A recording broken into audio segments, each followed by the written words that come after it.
रहेगी। ये जो इत्तेहाद है, इत्तेहाद में ही इत्तेफाक है।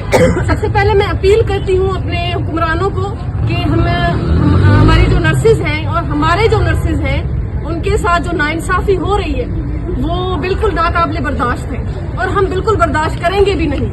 तो ये नहीं है कि ये सिर्फ एफकॉन वाले हैं हम जो इत्तेहाद में है।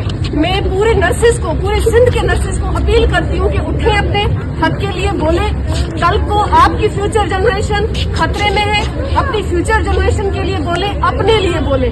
मैं पूरी सिंध के नर्सेज, हम नर्सेस आज हमने एहतजाज किया है अपने हक के लिए। 2 महीने पहले भी हमने पुरअमन एहतजाज किया था, लेकिन हुकूमत सिंध ने, डायरेक्टर ऑफ नर्सिंग ने कोई रिस्पांस नहीं दिया।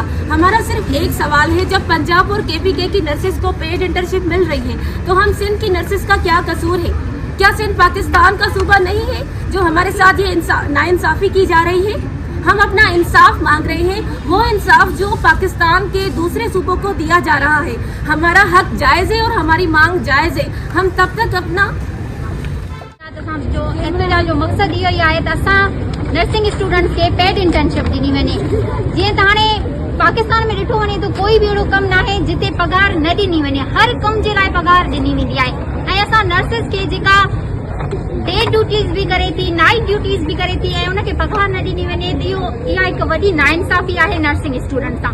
सो हीअ असां एहतजाज इन जे करे बसि कयो आहे त असांखे पंहिंजो जेको आहे सो हक़ ॾिनो वञे ऐं असांजो इहो मुतालबो आहे ऐं असांजी उन्हनि खे पुरअमन एहतजाज कयो हुयो ते वरी हाणे असां वराए कयो आहे। असां चऊं था त असांखे पंहिंजी पेड इंटर्नशिप टाइम सां मिली वञे।